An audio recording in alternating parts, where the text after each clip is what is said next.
My name is Yngvesson and I work at the Swedish University of Agricultural Sciences. My job is basically to do research on farm animal welfare, and I also do teaching, and I try to collaborate as much as possible with the society around us.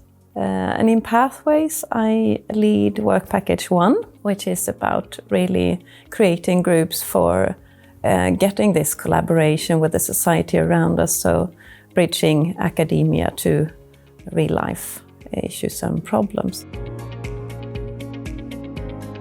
It's a framework that aims to help us to look more holistically at these both problems and solutions while living together on one planet. So it has to do, of course, with humans and human problems, animals, both animals that we keep, but wild animals and biodiversity. So it also has this really strong environmental perspective.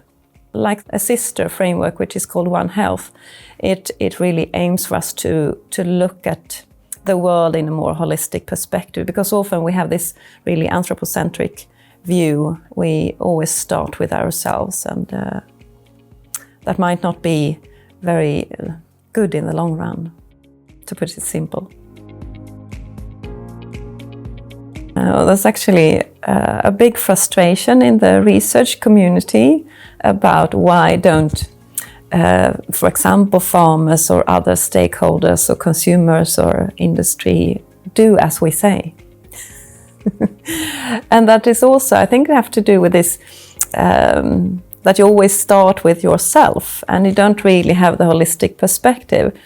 And we think we have good solutions to a lot of problems as researchers, but maybe we're not at all solving the problems that farmers, for example, face, or industry stakeholders face. So that's why it's so important to co-define or co-create the problems before you also co-design and co-create the solutions.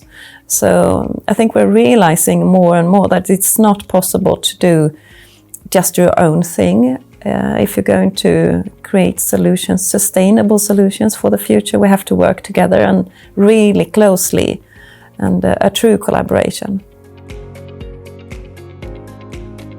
This is an EU finance project, and it's very clear in strategy documents from the EU that we should work with equality and equity. So we have to do it. But we also know that we will be much more effective if we have heterogeneous groups. So it's really important for the quality of Pathways and other projects, but it's also important for the ethical way of working. I mean, if you're not inclusive in the work you do, how can you be an inclusive society or an inclusive world? So it's really something that has to be there in every decision we make and every meeting we have, and we need to reflect on what we do and what we say, and try to be as open as possible, and we need help with that.